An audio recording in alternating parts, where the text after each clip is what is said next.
শুরু করছি আমি তো ভালোবাসি তোকে উপন্যাস। লিখেছেন সালমা চৌধুরী। ঈদ স্পেশাল পর্ব। এটা মেইনলি পর্ব ৫৪-এর পরবর্তী বোনাস পর্বের অংশ। আবির ঘুমের ঘোরেই মুচকি হাসল, ঠোঁটের কোণে হাসি রেখে বিমোহিত কণ্ঠে জানতে চাইল, আবির কি কোনো অন্যায় করেছে? তা না হলে মাঝরাতে পরীর বদলে পেত্নী কেন কল দেবে আমায়? হ্যাঁ, আপনি মস্ত বড় অপরাধ করেছেন। আবিরের চোখ বন্ধ, এখনো ঘুমের রেশ লেগে আছে। চোখে মুখে ঘুম। আধ ঘুমে থেকে আবির পুনরায় প্রশ্ন করল, সর্বনাশ, অপরাধটা কি বলা যাবে? মেঘ নিচু কণ্ঠে বলল, আপনি আমার প্রথম কলটা ধরলেন না কেন? আবির চোখ মেলে ফোনের দিকে তাকালো, তড়িঘড়ি করে কল লিস্ট চেক করলো। ঘুমের ঘোরে কল কাটার ঘটনা মনে পড়তেই মাথা চুলকে ঠান্ডা কণ্ঠে বলল, উপস, সরি। ঘুমের মধ্যে কিভাবে বুঝবো যে আপনি কল দিয়েছেন? সরি। সদ্য ঘুম থেকে ওঠা আবিরের ভাঙা ভাঙা কণ্ঠ শুনে মেঘের স্পন্দন বেড়ে গেছে। মনে হচ্ছে কি যেন হৃদয়ের ছুরির ন্যায় তোলপাড় চালাচ্ছে। সব কিছু যেন মুহূর্তেই তছনছ করে দিবে। মেঘ বুকের বামের প্রকোষ্ঠে হাত রেখে নিজেকে সংযত করে ধীরস্থির কণ্ঠে প্রশ্ন করে, সেহরি খাবেন না? উঠুন। আবির নিরস গলায় বলল, না খেয়ে কত রমজান কাটিয়েছি, এখন না খেয়ে রোজা রাখা অভ্যাস হয়ে গেছে। মেঘ শক্ত কণ্ঠে বলল, না খেয়ে থাকতেন কেন? তখন তো আর কেউ কল দিয়ে জাগিয়ে দিত না আমায়। মেঘ চাপা স্বরে বলে উঠল, এখন যেহেতু জাগিয়ে দিচ্ছি, তার মানে বুঝতে হবে অভ্যাস পরিবর্তন করার সময় হয়ে গেছে। তাড়াতাড়ি উঠেন, আমি রাখছি। আবির তপ্ত স্বরে ডাকল, মেঘ। জি। নিজেকে সব কিছুতে জড়িয়ে রাখিস। কোনো একটাকে কেন্দ্র করে চললে পরবর্তীতে তার ব্যথাটা সহ্য করতে পারবি না। মেঘ কপাল গুটিয়ে গম্ভীর কণ্ঠে শুধালো, রাত বিরেতে এসব কি কথা বলছেন? উঠবেন নাকি উঠবেন না বলুন। আরে বাবা, এখনই উঠছি। মেঘ, হাত মুখটা ধুয়ে আসছি। ওকে। মেঘ কল কেটে তাড়াতাড়ি নিচে এসেছে। ততক্ষণে টেবিলে খাবার রেডি। প্রথম রোজা বলে আজ আদিও উঠেছে। আবির হাত মুখ ধুয়ে কিছুক্ষণের মধ্যেই নিচে এসেছে। আসার সময় তানভীরকেও ডেকে নিয়ে এসেছে। মেঘের বিপরীতে বসতে বসতে আবির অল্প করে ভ্রু নাচালো। মেঘ অপ্রখর হেসে চিবুক নামিয়ে নিল। খাওয়া শেষে যে যার মতো রুমে চলে গেছে। আবির নামাজে যাওয়ার জন্য রেডি হচ্ছে। মেঘ রেস্ট নেওয়ার জন্য একটু শুয়েছে। বন্যাকে নেটে দেখে সঙ্গে সঙ্গে কল দিল। বন্যা কল রিসিভ করা মাত্র মেঘ বলে উঠল, আসসালামু আলাইকুম। সেহরি খেয়েছো জানু? মাত্রই খেয়ে আসলাম। তুমি খেয়েছো বেবি? হ্যাঁ খেয়েছি, এখন রেস্ট নিচ্ছি। বন্যা ঠাট্টার স্বরে বলল, সাবধান, রোজা রমজানের দিন, দিনের বেলা মনকে সংযত রাখিস। আবির ভাইকে ড্যাব ড্যাব করে দেখিস না, আর ওনাকে নিয়ে বেশি ভাবিস না। মেঘ স্বাভাবিক কণ্ঠে বলল, ওনাকে দেখব কিভাবে? উনি সারাদিন অফিসেই থাকবেন। আচ্ছা, একটা কথা বলবি? কি? আমি যদি রোজা রেখে পাঞ্জাবি বা টি শার্ট পেইন্ট করি, তাহলে কি আমার রোজা হালকা হয়ে যাবে? বন্যা হাসতে হাসতে বলল, হ্যাঁ হয়ে যাবে, কারণ তুই রং করতে করতে আবির ভাইয়ের কথা ভাববি। তাই দিনের বেলা জামা কাপড়ের দিকে ভুলেও তাকাবি না, বুঝলি? আচ্ছা ঠিক আছে, নামাজের সময় হয়ে যাচ্ছে, রাখছি। বন্যা কল কাটতেই দেখল তানভীরের আইডি থেকে মেসেজ এসেছে। ছোট করে লেখা, সেহরি খেয়েছো? বন্যা উত্তর দিল, জি আলহামদুলিল্লাহ। আপনি খেয়েছেন? হ্যাঁ। কোনো পাশ থেকেই আর কোনো মেসেজ আসলো না।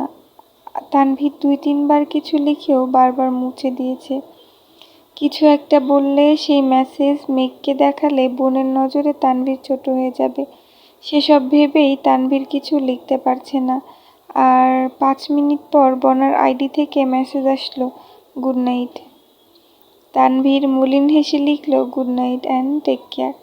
সকালে মেঘের ঘুম ভাঙার আগেই আবির অফিসে চলে গেছে। বাড়ি সম্পূর্ণ নীরব। মেঘ একে একে সবার রুমে চক্কর দিয়ে আসছে। মিম আর আদি টিউশনে গেছে। তানভীর, আবির, আলী আহমেদ খানরা কেউ বাসায় নেই। বাড়ির 3 কর্তি নিজেদের রুমে কোরআন শরীফ পড়ছেন। মেঘ ঘুরে ফিরে নিজের রুমে এসে শাওয়ার নিয়ে উজু করে সেও কোরআন শরীফ পড়তে বসেছে। ইফতারের আগ মুহূর্তে আবিররা বাসায় ফিরেছে। প্রথম রোজা, তাই মালিহা খান বারবার সবাইকে বলে দিয়েছেন যেন ইফতারের আগেই চলে আসে। মেঘ শরবত বানাচ্ছে, মিম মেঘকে সাহায্য করছে আর দুপুর থেকেই সোফায় বসে আছে। 10 মিনিট পর পর জিজ্ঞেস করছে, মেঘাপু আর কতক্ষণ? আপু আর কতক্ষণ পরে আজান দিবে? মেঘ আর মিম আদিকে বুঝিয়ে রাখতে রাখতে নিজেরাই ক্লান্ত হয়ে গেছে। আদি এই যে সোফায় শুয়েছিল আর উঠতেই পারছে না।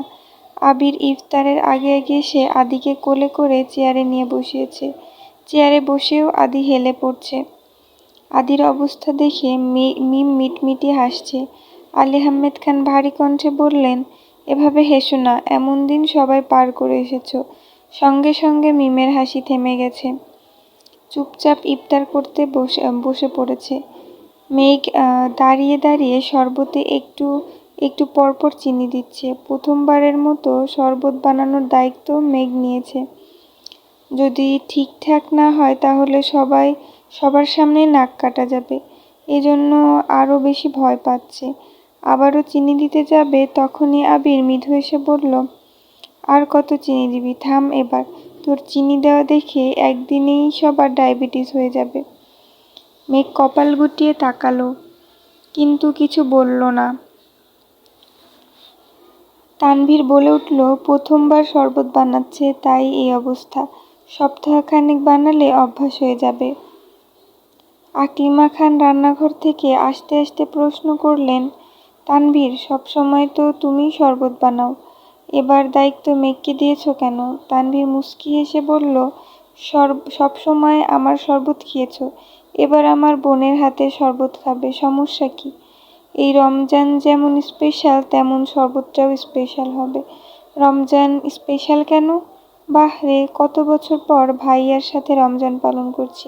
তাছাড়া আমাদের ফুপ্পিকেও পেয়েছি, স্পেশাল হবে না? হ্যাঁ, অবশ্যই। ব্যস্ততার মধ্যেই রমজান কাটছে সবার। ঈদের ছুটির জন্য বেশিরভাগ কাজ আগেভাগে শেষ করে রাখছে। সময় করে ইকবাল খান সিলেট আর মোজাম্মেল খান কিছুদিনের জন্য রাজশাহী গেছেন। আলী আহমেদ খান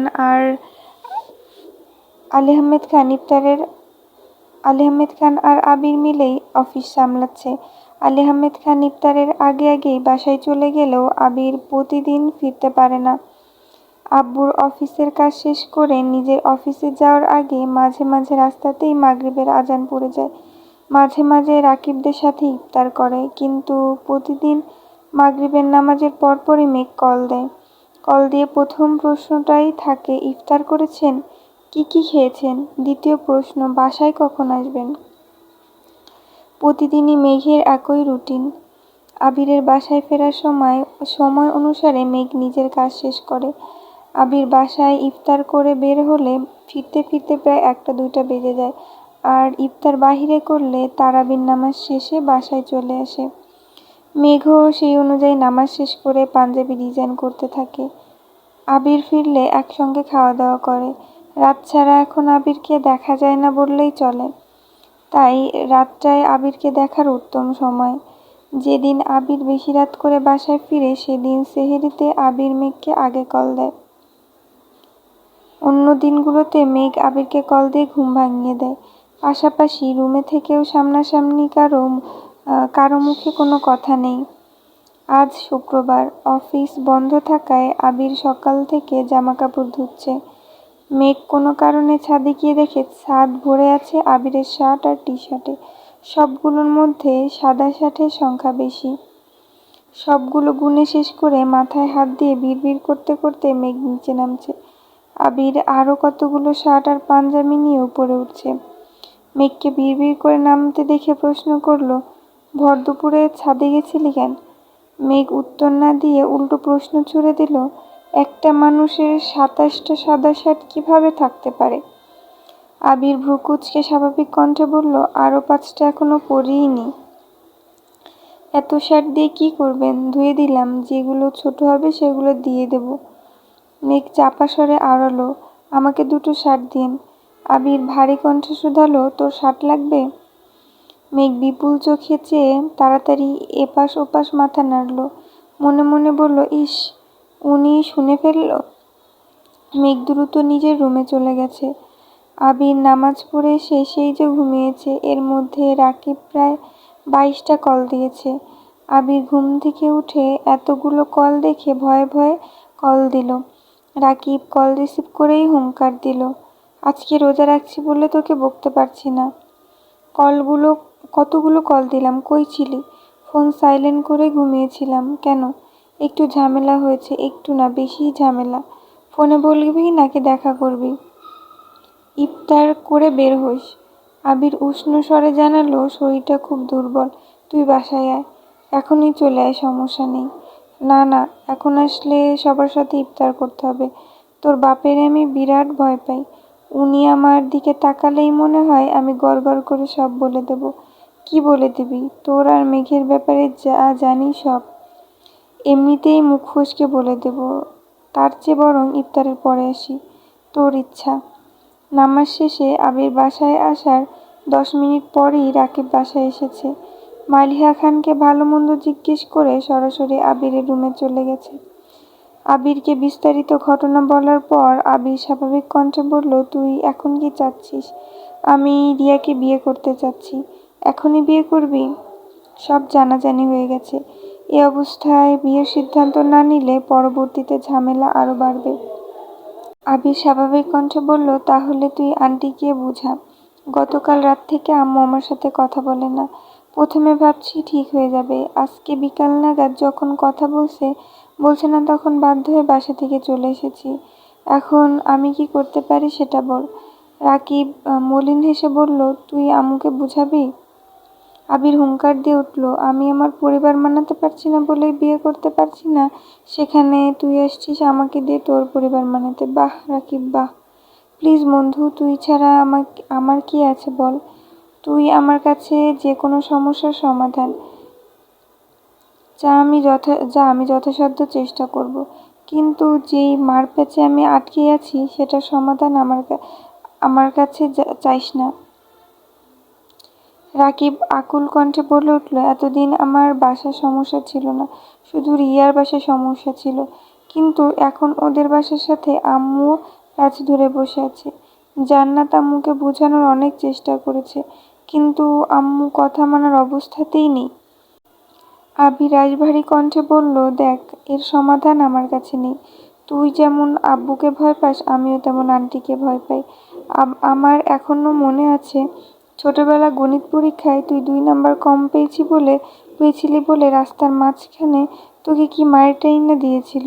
সেই থেকে আমি তোর বাসায় যাই না। তুই না গেলে কি হবে? আম্মু তোকে খুব ভালোবাসে। তোর কথা বললে যে কোনো অনুমতি দিয়ে দেন। কিন্তু এই ব্যাপারটা সিরিয়াস, তাই তোকে নিয়ে যেতে হবে। আমার পাটা কি ঠিক হয়েছে? বেশি দিন হয়নি। আব্বু এখনো বাইক চালানোর অনুমতি দেয়নি। রিকশা করে অফিসে যাই আমি, সেখানে তোর বিয়ের কথা বলতে তোর বাসায় যাই, আর আন্টির হাতে মাইর খেয়ে আবার বিছানায় পড়ে থাকি। গতবার আমার শ্বশুর বেশি না, মাত্র 2 ঘন্টা ঝাড়ছিল। এবার কিছু হলে সোজা মার্ডার করে ফেলবে। তুই কি চাস না আমি বিয়ে করি? 2-একটা পরি আমাদের সংসারে আসুক, তোকে চাচ্চু বলে ডাকুক, আর আমায় আব্বু। রাকিব গুরু গম্ভীর কণ্ঠে বলল, একটা প্রবাদ বাক্য আছে, ওইব পোলা ডাকবো বাপ, তে যাইব মনে পাপ। তোর অবস্থা হয়েছে এরকম। আবির ঠোঁট বেঁকিয়ে হেসে বলল, আমার পোলা লাগতো না। একটা মেয়ে হলেই হবে, যাকে ঘিরে আমাদের ছোটখাটো একটা সংসার হবে। আবির রাগান্বিত কণ্ঠে বলল, আর কত কল্পনায় ভাসবি, এবার বাস্তবে আয়। বাস্তবে এসে আমাকে বাঁচা। আমি পারবো না, দুঃখিত। মেঘ দরজা থেকে উঁচু স্বরে বলল, আসবো? আবির ঠোঁটে হাসি রেখে বলল, হ্যাঁ আসেন। মেঘ মোলায়েম কণ্ঠে বলল, বড় আম্মু আপনার জন্য খাবার পাঠিয়েছেন। রাকিব ঘাড় ফিরিয়ে তাকিয়ে জিজ্ঞেস করল, কেমন আছো আপু? আলহামদুলিল্লাহ ভালো। আপনি কেমন আছেন ভাইয়া? আমি ভালো নেই। আমার অবস্থা খুবই খারাপ। কেন ভাইয়া, কি হয়েছে? তোমার আবির ভাইকে একটু বলো আমাকে সাহায্য করতে। ও ছাড়া আমি কাউকে ভরসা করতে পারবো না। তুমি একবার বলো মেঘ। মেঘ ভ্রু কুঁচকে সরু নেত্রে চেয়ে আছে। অচমকা প্রশ্ন করলো, কি বলবো? আবির গম্ভীর কণ্ঠে বলল, কিছু না, তুই রুমে যা। না মেঘ, তুমি যাবে না। তুমি আবিরকে একবার বলো, তারপর চলে যাও। মেঘ আবারও প্রশ্ন করলো, বলবো কি আমি? তুমি বলো আমাকে যেন আবির সাহায্য করে। মেঘ আবিরের দিকে কিছুক্ষণ তাকিয়ে মসৃণ কণ্ঠে বলল, রাকিব ভাইয়া কিসের সাহায্য চাচ্ছেন? করে ফেলুন সাহায্য। আবির স্বাভাবিক কণ্ঠে বলল, ঠিক আছে, তুই যা এখন। রাকিব পুনরায় বলে উঠল, আপু তুমি জিজ্ঞেস করো আবির সাহায্য করবে কিনা, হ্যাঁ অথবা না। আবির চেঁচিয়ে উঠে বলল, হ্যাঁ হ্যাঁ করবো, সাহায্য হয়েছে। রাকিব স্বস্তির নিঃশ্বাস ছেড়ে হাসি মুখে বলল, এই না হলে আমার বেস্ট ফ্রেন্ড। আবির অগ্নিদৃষ্টিতে রাকিবের দিকে তাকিয়ে আছে। মেঘ চলে যেতে নিয়ে পুনরায় প্রশ্ন করল, আচ্ছা কি হয়েছে? রাকিব স্বাভাবিকভাবে জিজ্ঞেস করলো, তুমি রিয়াকে চিনো? আপনার গার্লফ্রেন্ড রিয়া আপু? রাকিব আবিরের দিকে তাকিয়ে বলল, বাহ আবির। পুনরায় মেঘকে বলল, হ্যাঁ, আমাদের বাসায় সবাই রিয়ার ব্যাপারে মোটামুটি জানতো। রিয়া রিয়া দুই একবার আমাদের বাসায় এসেছে, সবার সাথে আলাপও হয়েছে। রিয়া শারীরিকভাবে একটু অসুস্থ, এটা আমার বাসায় কেউ জানতো না। গতকাল কথায় কথায় এটা বলেছি, তারপর থেকে শুরু হয়েছে আম্মুর চিল্লাচিল্লি। বাড়ির বড় বউ হবে, রোগী হলে কিভাবে হবে, লোকে কি বলবে, সারা জীবন ডাক্তারের কাছে দৌড়াতে দৌড়াতে শেষ হয়ে যাব। আরও কত কি। আম্মু এখন আমার সাথে কথাই বলছে না, তাই তোমার আবির ভাইকে বলছি আমাদের বাসায় যেতে, আম্মুকে একটু বুঝাইতে। রিয়াপুর কি সমস্যা? শ্বাসকষ্ট, অ্যালার্জির সমস্যা, আরও কিছু সমস্যা আছে। মেঘ জানালা দিয়ে বাহিরে তাকিয়ে উদাসীন কণ্ঠে মনে মনে বলল, রিয়াপুর সামান্য সমস্যার কারণে আন্টি কত বছরের সম্পর্ক মানছেন না, আর আমি যে তার চিরা, এটা জানার পর আমার শাশুড়ি কি আমাকে মেনে নেবেন? আবির মেঘকে ডাকতে মেঘ নড়ে চড়ে উঠল। কথা শেষ করে দ্রুত রুম থেকে বেরিয়ে গেছে। মেঘ যেতেই রাকিব বলল, আজ মেঘ আসছিল বলে বেঁচে গেলাম। আবির রাগান্বিত কণ্ঠে বলল, লোকে এজন্যই বলে কাউকে দুর্বল জায়গা চিনাতে নেই। আবির নিজেই এখন আধমরা, তাই তো মেঘকে দিয়ে সাহায্য চাইলাম। আমি নিজেই এখন আধমরা, তাই তো মেঘকে দিয়ে সাহায্য চাইলাম। আচ্ছা, তুই না একবার বলেছিলি মেঘ অসুস্থ? ঠিকই তো দেখলাম। আবির কপাল গুটিয়ে গুরুভার কণ্ঠে বলল, অসুস্থ না, অসুস্থ না রে, বৃষ্টিতে ভিজেছিলাম। ধমকের হাত থেকে বাঁচতে শ্বশুরের মুখের উপর বলেছিলাম, আপনার মেয়ের কিছু না হলেই তো হলো। যেই কথা সেই কাজ। আমার শ্বশুর সকাল বিকাল দেখে মেঘের জ্বর সর্দি আসছে কিনা, কারণ কিছু একটা হলেই আমায় ইচ্ছে মতো ঝাড়তে পারবে। উনি যদি ডালে ডালে চলে, আমিও চলি পাতায় পাতায়। সপ্তাহখানেক মেঘকে গরম পানির উপরে রেখেছি, সারাক্ষণ গরম পানি খেয়েছে, অ্যান্টিবায়োটিক খাইয়েছি, প্রাকৃতিক ওষুধ সহ যত ধরনের ঘরোয়া পদ্ধতি আছে সব চেষ্টা করে ফেলেছি। আল্লাহর রহমতে সর্দি জ্বর কিছুই হয়নি। তোর জীবন এখন ডিসকভারি চ্যানেলের বাঘ আর হরিণের মতো হয়ে গেছে। জামাই শ্বশুরের চ্যালেঞ্জ। চাচ্চু যেদিন জানতে পারবে ওনার পরীর মতো মেয়ের পিছনে তোর মতো বানর ঘুরঘুর করছে, তখন ওনার কি অবস্থা হবে আবির? সেই দিন নিয়ে এখনো ভাবিনি, যা হবে সেদিনই হবে। বাঁচা আর মরা দু হাতে নিয়েই ওনাদের সম্মুখীন হব। আচ্ছা এখন চল, নামাজ পড়ে আমাদের বাসায় যাবি। আবির আচ্ছা বলার আগেই জান্নাত আবিরের নাম্বারে কল দিল। আবির রিসিভ করতেই জান্নাত বলল, আবির ভাইয়া, রাকিব ভাইয়া বাসা থেকে চলে গেছে। ভাইয়ার আম্মু টেনশনে অসুস্থ হয়ে পড়েছিল, এখন কিছুটা সুস্থ হয়েছে, ভাইয়ার সাথে কথা বলতে চাচ্ছেন। আপনি ভাইয়াকে খুঁজে নিয়ে তাড়াতাড়ি বাসায় আসুন প্লিজ। আচ্ছা আসছি। আবির আর রাকিব ঘণ্টাখানেকের মধ্যে রাকিবদের বাসায় এসেছে। আন্টি আঙ্কেলের সাথে কথা বলে অনেক কষ্টে রাজি করিয়েছে। সঙ্গে সঙ্গে রিয়াকে কল দিয়ে রিয়ার আম্মুর সাথেও কথা বলে। প্রায় ঘণ্টা দুয়েক আলাপ আলোচনা শেষে রাকিব আর রিয়ার বিয়ে ঠিক হয়েছে। ঈদের একদিন পরেই বিয়ে। রিয়ার পরিবার আত্মীয় স্বজনদের মধ্যে অনেকেই এই বিয়েতে রাজি না, তাই মোটামুটি ঘরোয়াভাবে বাসাতেই প্রোগ্রাম করা হবে। আবির বাসায় ফিরতেই আলী আহমেদ খান শুধালেন, কোথায় ছিলে? রাকিবদের বাসায় গিয়েছিলাম। রাকিব দেখলাম সন্ধ্যায় আমাদের বাসায় আসলো, আবার তুমি এখন ওদের বাসা থেকে ফিরছো, কোনো সমস্যা? না আব্বু, তেমন কোনো সমস্যা নেই। রাকিবের বিয়ে ঠিক হয়েছে, ঈদের একদিন পর বিয়ে।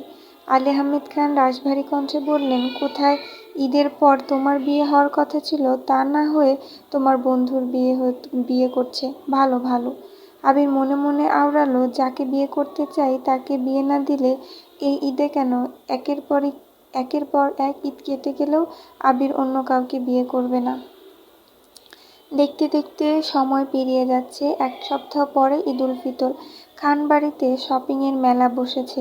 আলী আহমেদ খান, ইকবাল খান, মোজাম্মেল খান তিনজনই আলাদা আলাদাভাবে সবার জন্য কাপড় এনেছে। বছরে একবারই ওনারা নিজেরা শপিংয়ে যান। তাছাড়া তানভীরও সবার জন্য জামা কাপড় এনেছে। বাড়ির ছোট 2 কর্তি একদিন মেঘেদের শপিংয়ে নিয়ে গিয়ে সবার জন্য শপিং করে এনেছে। মেঘের অলরেডি 5-6টা ড্রেস হয়ে গেছে, তবে কাঙ্ক্ষিত ব্যক্তির থেকে এখনও কিছু পাওয়া হয়নি। তাই মেঘের মন তেমন ভালো না। আবিরদের পাঞ্জাবি টি-শার্টের কাজ কমপ্লিট, এখন শুধু দেওয়ার অপেক্ষা। আজ সকাল থেকে তানভীর আবিরকে খুঁজছে। আবির রাকিবের বিয়ে শপিং করতে বেরিয়েছে। আবির দুপুরের দিকে বাসায় আসতেই তানভীর ছুটে গেল। আবির নির্বিকার ভঙ্গিতে জিজ্ঞেস করল, কি হয়েছে তোর? তানভীর অনচ্ছ হেসে বলল, ওর জন্য একটা ড্রেস কিনেছি, কিভাবে দিব বুঝতে পারছি না, হেল্প করো। আমার হেল্প করতে হবে কেন? সামনে যেতে না চাইলে নিজের বুদ্ধি কাজে লাগা। মানে, তোর বোনকে যেভাবে গিফট পাঠিয়েছিলি সেভাবে পাঠা। ও যদি না পড়ে? এত চিন্তা করলে অকালে চুল পেকে যাবে। তোর কাজ গিফট দেওয়া, অ্যাকসেপ্ট করবে কিনা সেটা তার বিষয়। ঠিক আছে। তানভীর বন্যার ঠিকানা দিয়ে ড্রেস কুরিয়ারে পাঠিয়ে দিয়েছে। কুরিয়ার থেকে বক্স নিয়ে বন্যা রুমে গেল। সন্দেহ নিয়ে বক্স খুলতেই বিশাল গর্জিয়াস এক ড্রেস বের হলো। ড্রেসের ওজনই বলে দিচ্ছে ড্রেসটা অনেক দামি। বন্যা সঙ্গে সঙ্গে মেঘকে কল দিয়ে সব ঘটনা খুলে বলল। মেঘ অতচুর কণ্ঠে বলল, গিফট কে পাঠাইলো সেটা বড় বিষয় না, গিফট পেয়েছিস এটা নিয়ে খুশি থাক। এত দামি ড্রেস কি করব আমি? কেউ হয়তো ভুলে পাঠিয়েছে। মেঘ তড়িৎ বেগে বলল, আরে বোকা, ঠিকানা তোর বাসার, ফোন নাম্বার তোর, মানে কেউ ইচ্ছে করেই তোকে পাঠিয়েছে। আমি এই ড্রেস পরবো না, যেভাবে আছে সেভাবেই রেখে দিব। মেঘ সঙ্গীনভাবে ধমকে উঠে, তুই ড্রেস না পরলে মজাটা করব কিভাবে? কিসের মজা? তুই ড্রেসটা পরে ছবি তুলে একটা ছবি ফেসবুকে পোস্ট করবি, তারপর দেখব পরিচিত মানুষের বাইরে কে তোর ছবিতে রিয়াক্ট দেয়, সেখান থেকে খুঁজে নেব মনে মনে কে তোকে পছন্দ করে, আর কোন বড়লোক বাপের ছেলে এত দামি ড্রেস তোর জন্য পাঠায়। আমি পারবো না। চুপ, আমি যা বলেছি তাই হবে। এ ব্যাপারে আমি আর কোনো কথা শুনবো না, মানবও না। কি রে, তোর আবার কি হলো? না, দেখছিলাম আবির ভাইয়ের স্টাইলে কথা বললে কেমন লাগে। রাখি এখন, টাটা। আচ্ছা, টাটা। আগামীকাল ঈদ। মেঘ এখনও অপেক্ষায় আছে আবির তাকে একটা ড্রেস গিফট করছে, আর সেটা মেঘ ঈদের দিন সকালে পরবে। অথচ আবির এখনও ড্রেস দিচ্ছে না। এদিকে দুপুর থেকে হালিমা খান মেঘদের পার্লারে যেতে বলছে মেহেদি দেওয়ার জন্য। বুকিং দিয়ে রেখেছে আরও 1 মাস আগে, কিন্তু মেঘের পার্লার যাওয়াতে মনোযোগ নেই। এক ফাঁকে মেঘ ছুটে গেল আবিরের রুমে। আবিরকে ডেকে বলল, আবির ভাই, আপনি আমায় মেহেদি দিয়ে দিবেন না? কেন? মেহেদি আর্টিস্ট কোথায়? আর্টিস্টের কাছে দিব না, আপনি রাতে দিয়ে দিবেন। আমি পারবো না, মিমকে নিয়ে তাড়াতাড়ি মেহেদি দিতে যা, ইফতারের আগে আগে চলে আসিস। মেঘ কাঁদো কাঁদো কণ্ঠে বলল, মাইশাপুর বিয়েতে আপনি কত সুন্দর করে মেহেদি দিয়ে দিয়েছিলেন, আজ একটু দিয়ে দেন না প্লিজ। আবির রাগান্বিত কণ্ঠে বলল, মেঘ, উল্টাপাল্টা বায়না ধরবি না, যা বলছি তাই শোন। মেঘ মন খারাপ করে নিজের রুমে চলে গেছে। মেহেদি দিবে না বলার পরেও বাড়ির সবাই জোর করে পার্লারে পাঠিয়েছে। সন্ধ্যার দিকে বাসায় ফিরেই মেঘ দেখল তার বিছানার উপর একটা শপিং ব্যাগ রাখা। শপিংয়ে 2টা ড্রেস, একটা হলুদ রঙের আর একটা গাঢ় নীল রঙের। 2টা ড্রেসই খুব সুন্দর, তবে মেঘের নীল রঙের ড্রেসটা বেশি পছন্দ হয়েছে। মেঘ ড্রেস দেখতে দেখতে আজান পড়ে গেছে। মেঘ দ্রুত ইফতার করতে চলে গেছে। ইফতার করে রুমে এসে নামাজ শেষে আবারও ড্রেসগুলো দেখছে।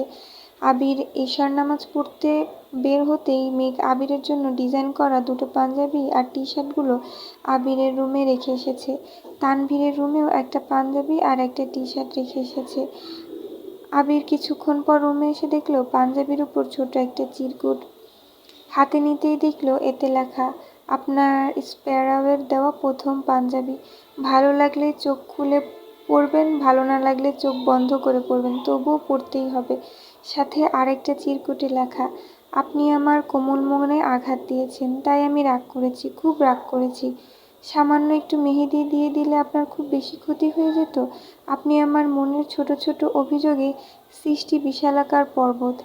আপনাকে ঘিরে আমার যত অভিযোগ ছিল সব ঈদের চাঁদের কাছে সঁপে দিয়েছি। তবুও দোয়া করে আপনি ভালো থাকুন, পৃথিবীর সব সুখ আপনাকে ঘিরে রাখুক। ঈদ মোবারক। আবির চিরকুটটা পড়ে মুচকি হেসে বলল, পৃথিবীর সব সুখ যদি আমায় ঘিরে রাখে, তবে আমি সেই সুখের চাদর দিয়ে তোকে ঘিরে রাখবো। তোর মনের ঘরের চুল পরিমাণ অভিযোগ ঢোকার রাস্তাও রাখবো না। তোকে আমার ভালোবাসা দিয়ে ভরিয়ে রাখবো। একদিন কেন, সারা জীবন তোকে রাঙিয়ে রাখার দায়িত্ব আমি নিব ইনশাল্লাহ।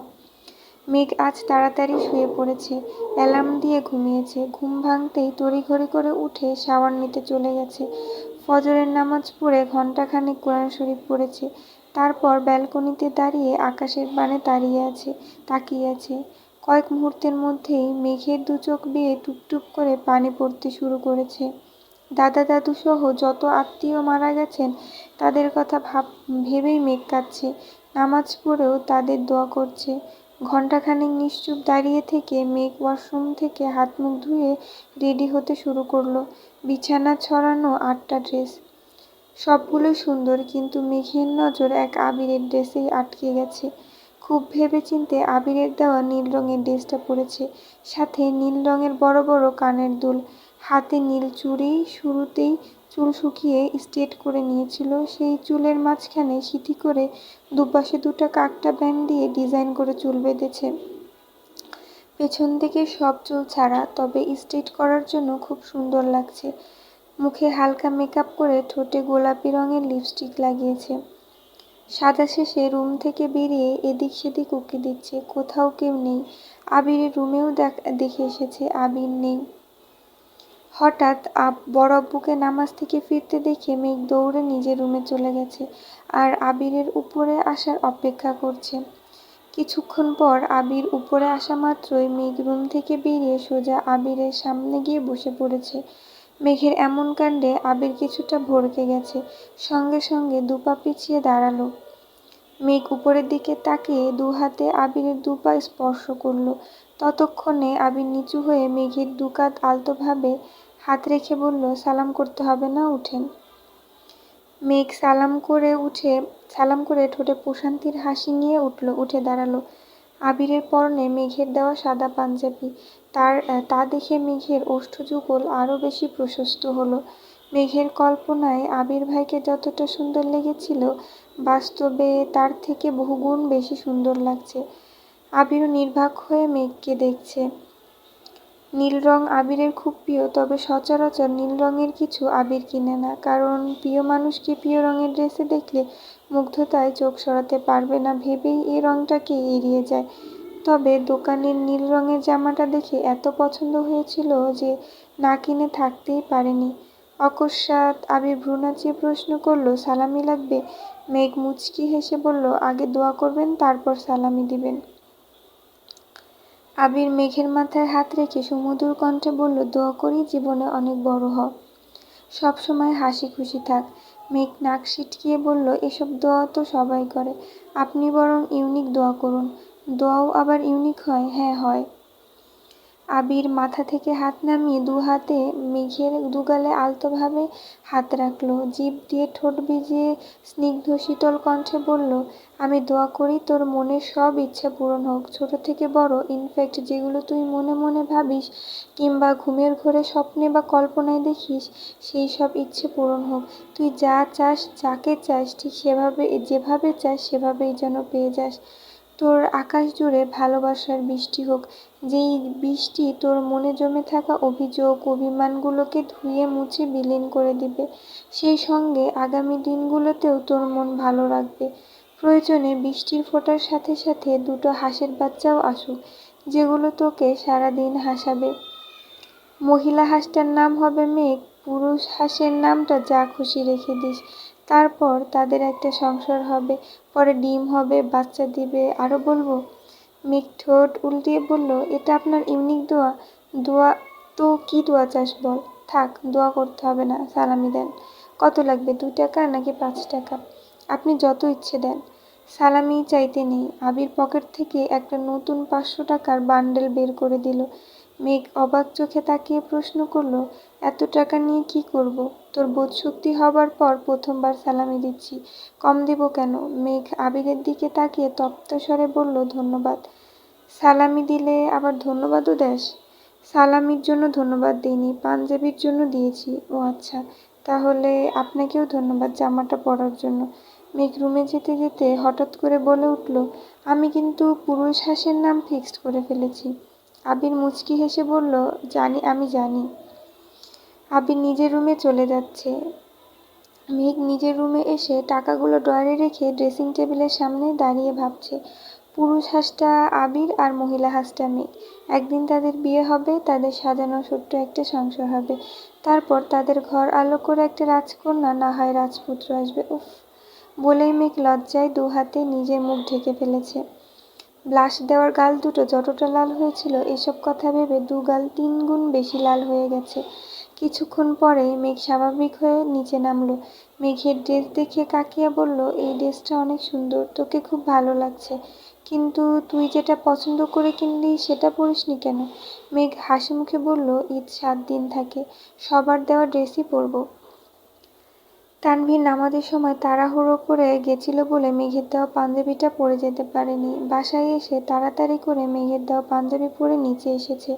আবিরও ততক্ষণে নিচে এসেছে। সবাই একবার আবিরকে দেখছে, আবার তানভীরকে। হালিমা খান প্রশ্ন করলেন, তোরা কি সেম পাঞ্জাবি কিনেছিস? তানভীর ঠোঁটে হাসি রেখে বলল, পাঞ্জাবি গিফট পেয়েছি। কে দিল? বনু আমাকে আর ভাইয়াকে গিফট করেছে। ডিজাইন নিজে করেছে। মেঘ ছোট করে বলল, হ্যাঁ। বাহ, খুব সুন্দর হয়েছে। তোর আব্বু চাচুদেরও দিতি, ভালো লাগলে ইনশাল্লাহ আগামী ঈদে সবাইকে দেব। ইনশাল্লাহ। সবাই একসঙ্গে খাওয়া দাওয়া শেষ করে 5 ভাই বোন মিলে ঘুরতে বেরিয়েছে। তানভীর ড্রাইভ করছে, আবির তার পাশের সিটে বসে আছে। ফুপ্পির বাসা থেকে অলরেডি ঘুরে অল্প নাস্তা করে এসেছে। রাস্তায় যেতে যেতে মেঘ হঠাৎই বলে উঠল, ভাইয়া চলো না বন্যাদের বাসার এদিকে যাই। আবির আর তানভীর দুজনেই আঁতকে উঠল। তাদের প্ল্যান ছিল এদিক সেদিক ঘুরে শেষে বন্যাদের বাসার এদিকে যাবে। কিন্তু মেঘ শুরুতেই বলে ফেলল। তানভীর মুখভঙ্গি স্বাভাবিক রেখে প্রশ্ন করল, ওইদিকে কেন? বন্যা ঈদে কোথাও বের হয় না, আমরা যেহেতু বের হয়েছি ওকে দেখে আসি। আবির মৃদু হেসে বলল, শুধু দেখে আসবি কেন, ওকে নিয়েও আসিস, সবাই একসঙ্গে ঘুরবো। আচ্ছা, বলবো ওকে।